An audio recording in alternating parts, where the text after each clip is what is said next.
Welcome to my YouTube channel.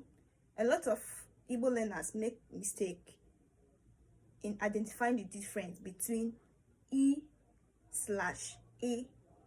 and E as an infinitive marker in Igbo language.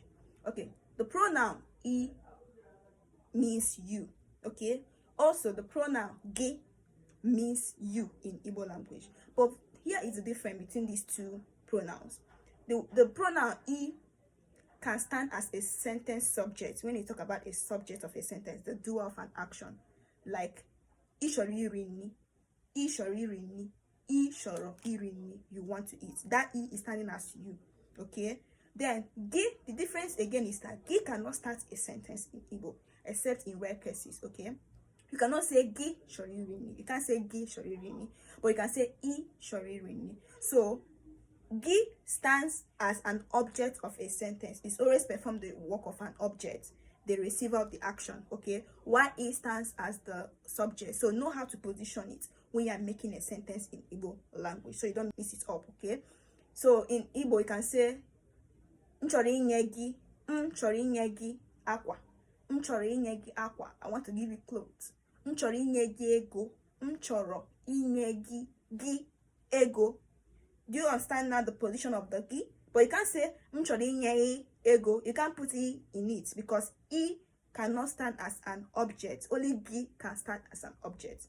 Okay, that cleared. Then another mistake to avoid when you are learning or speaking Igbo as a beginner is do not confuse this pronoun E, that is single I with dot, with the E attached to verb roots. For instance, igote, to buy, iri, to eat. Example, nchoro iri nri, nchoro iri nri. That E should not be separated. Okay, so if your concern is how to speak and also how to write, when you are writing, try to separate your pronoun, do not merge it. So do not confuse E of the pronoun you to the infinitive marker of Igbo, E attached to the verb root. I believe this is clear. Another place where gi can begin is when I do comparison, when you can say mona ginamu, which Igbo does not really say ginamu. We say monagi, I and you.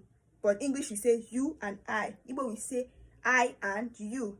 Gi namu, mu nagi. So Igbo we say mu nagi. Okay, than gi namu. So mu nagi, I and you, as against what you know in English as you and I. Okay, so mu nagi biara, me and you came. Every language has what is obtainable in it. With this explanation, I believe you will not make mistakes anymore. Hit the subscription button.